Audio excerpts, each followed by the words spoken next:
The story begins with a simple boy named Ganta, sitting in the corner of his classroom, watching an advertisement for Deadman Wonderland. On the screen in front of him, a place is shown, one that looks like a prison, but not like any normal prison. Instead, it's designed like a full-on amusement park. Just then, his friend Mimi walks over, smiling as she asks, "What are you watching?" Ganta casually replies, "It's about this prison that's still running. I heard our school is planning a trip there so everyone can see it." Mimi looks a little confused and says, "What kind of school takes its students to visit a prison?" That's when Ganta explains that this isn't just any prison. It's a place where people come to have fun, because the world has never seen anything like it before. A little while later, another one of their friends joins them, and the three start chatting casually about what they did yesterday, what their plans are, just lighthearted banter. But then, the school bell rings, and everyone takes their seats. At that exact moment, Ganta notices something strange outside the classroom window, a mysterious man floating there. Before Ganta can even warn his friends, that man suddenly attacks the classroom. Everything goes black, and Ganta loses consciousness. When he wakes up,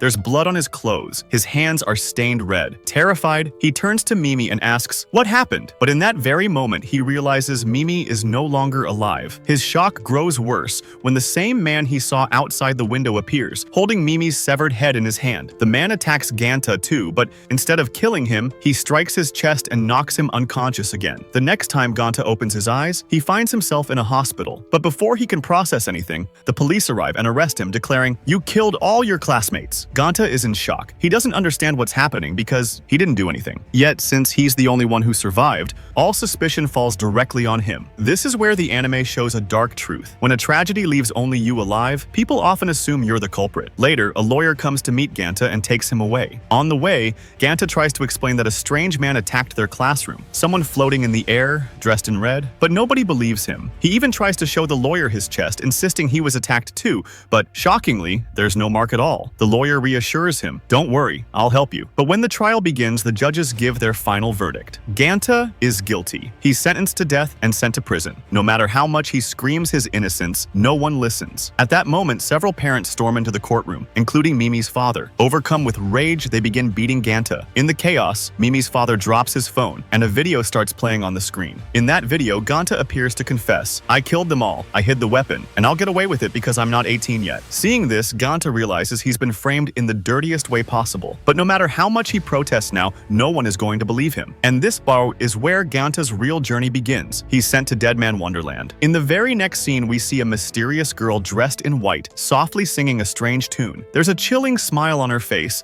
as if she already knew Ganta was coming. In a whisper, she says, "We'll meet very soon." The story then flashes back, showing us what happened years ago. Tokyo was devastated by a massive earthquake, after which Deadman Wonderland was born, and the entire economy collapsed. After the earthquake destroyed Tokyo and left Japan's economy in ruins, the government came up with a bizarre and dangerous idea. They built a prison that doubled as an amusement park. They named it Deadman Wonderland. The idea was simple: a place where people could come inside a prison, watch criminals, and be entertained by their performances. Naturally, this would draw crowds from far and wide. Tickets would sell, and money would pour into the government's treasury. And since this was a privately owned prison, its true motive wasn't justice, it was profit.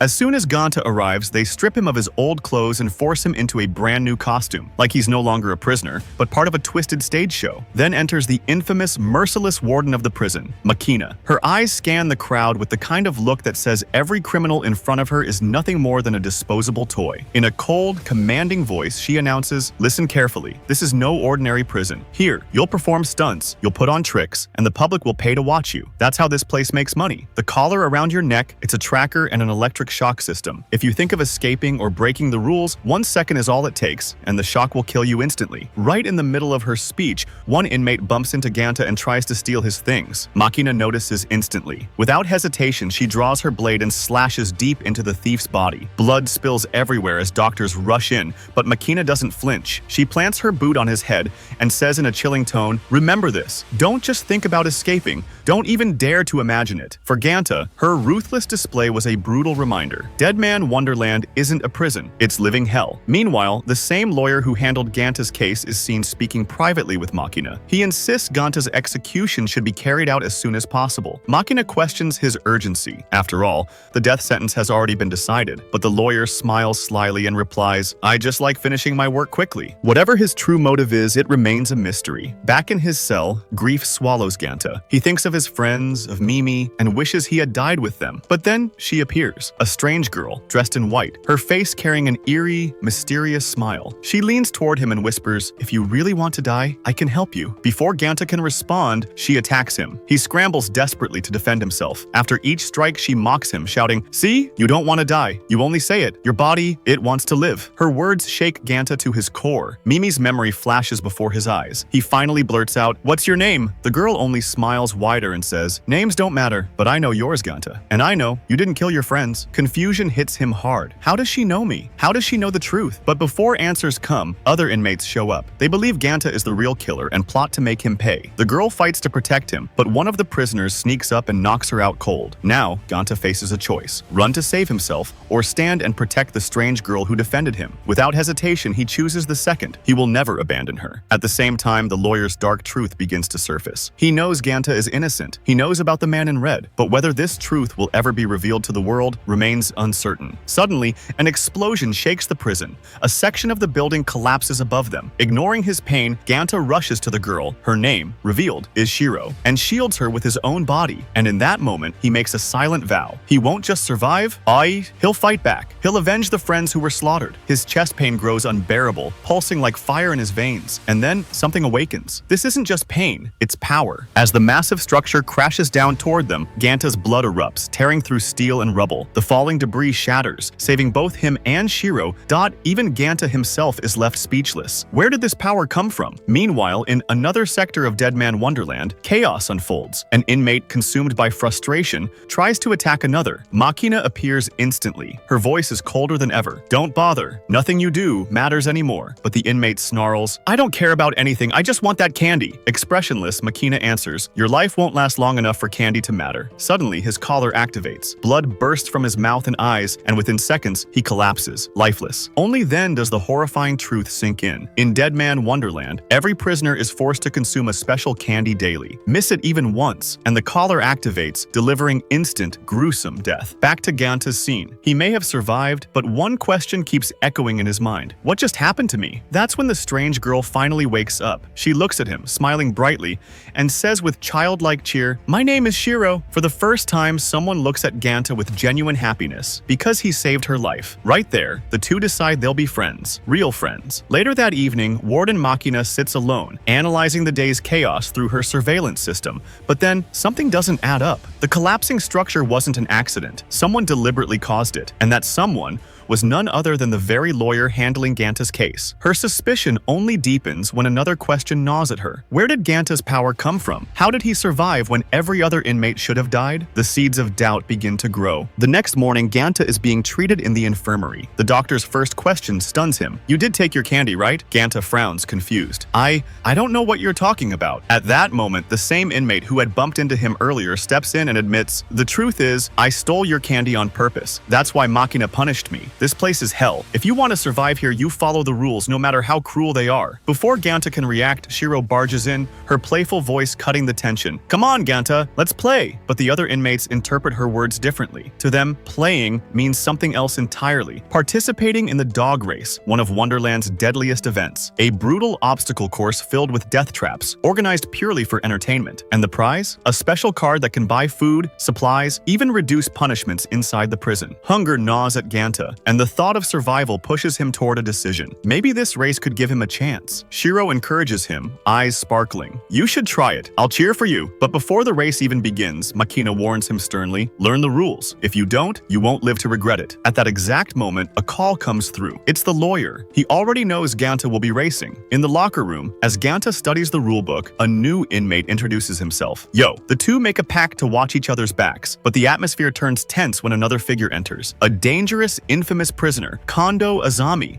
also known as Kujoji. The moment his name is whispered, fear spreads like wildfire. Every inmate knows if Kujoji is in the race, winning becomes nearly impossible. A taekwondo master with ruthless brutality, he's already broken the spirits of countless prisoners. And the reason he's even in Deadman Wonderland? He once asked a female staff member for her phone number. When she refused, he beat her mercilessly. That act landed him here, but prison walls didn't tame him. The moment he arrived, he asserted dominance. When Ganta accidentally failed to bow before him, Kujoji immediately lashed out, attacking without mercy. He didn't stop there. He even set his sights on another inmate, Eve, then threatened the entire group. No one withdraws from this race.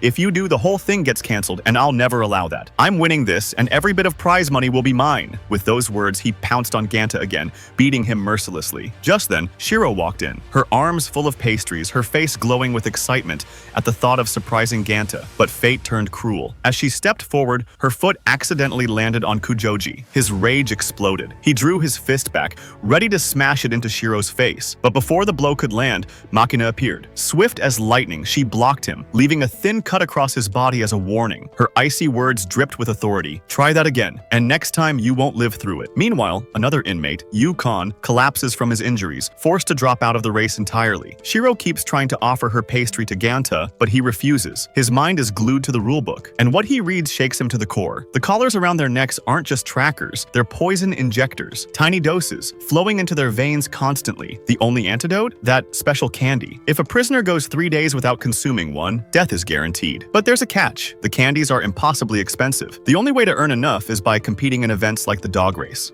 Even before the race began, the lawyer warned his housekeeping staff, the moment a prisoner dies, the place must be cleaned immediately. After all, there were going to be kids in the audience, children who should see this as nothing more than a staged performance, not real death. But in reality, blood was about to spill because this wasn't a show, it was the real game. The race starts, and the very first obstacle appears, the deadly blade zone. Prisoners have to dodge through rows of razor-sharp blades. Many are instantly sliced apart, losing their lives on the spot. Those who try to run recklessly are shot down without hesitation. From above, the audience cheers, thinking it's all just special effects, a staged act. And honestly, they don't even care. It's all entertainment to them. The lives of the prisoners, nothing more than a spectacle. The next obstacle is even more dangerous, the bungee jump. Each prisoner must pick a rope and leap without hesitation. Pick the wrong one, and it's death waiting at the bottom. Here, Shiro turns to Ganta and says, "I'll jump with you." Ganta's luck saves him. He grabs a short rope, which keeps him safe. But Shiro ends up with a longer rope, almost falling to her death. Somehow, with sheer will, she manages to regain her balance and survive. Then comes the third round, a straight sprint, while arrows rain down like a deadly storm. The ground is full of pits, and anyone who falls is electrocuted. Kusuji uses his men as human shields to survive, while Ganta relies on Shiro every step of the way. She's the one keeping him alive through this chaos. The fourth obstacle is a series of balloons. The prisoners must hop across them to move forward,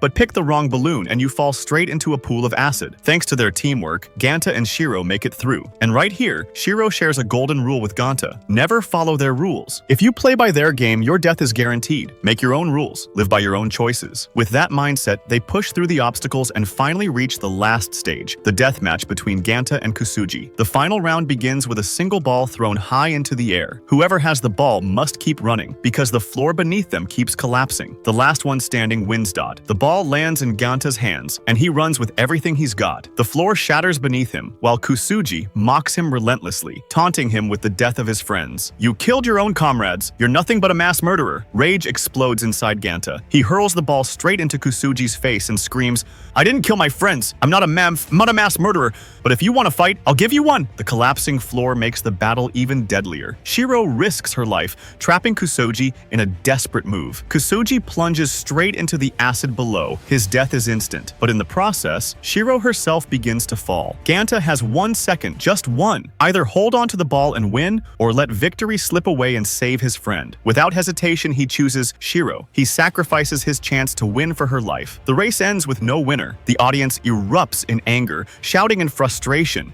They wanted a glorious finale, but all they got was an unfinished show. Ganta loses the chance at victory, and more importantly, the candy that could have saved his life. Yet his face shows no regret, because he chose friendship over survival. Meanwhile, lawyer Tamaki sits sits among his elite investors. They confront him. Why did you let this happen? That dog race killed countless prisoners. It was nothing short of a public massacre. Tamaki, calm as ever, leans back with a smirk. He glares at them and replies, "You have no right to question me. Just keep pouring in the money. Because I'm the one holding the real prize, the place where I've captured the man behind the mask." Elsewhere, Ganta tries to savor a quiet moment with Shiro. They sit together, sharing a pastry. But deep inside, his thoughts are haunted by one thing. This is the third day, and I still haven't eaten a single candy, which means my death is certain. The other prisoners whispered among themselves, "Good thing we didn't join the dog race, otherwise we'd be dead too." But Ganta, sitting alone in his cell, carried a heavier burden. He picked up a piece of paper and began writing a letter addressed to Mimi's father. "Please forgive me. It wasn't my fault. I didn't take your daughter's life." In his heart, he felt that if he were to die today, at the very least, he wanted to leave behind an apology. Just then, the cell door creaked open. Yo walked in casually and said, "Looks like we're sharing a cell." He pulled out a candy from his pocket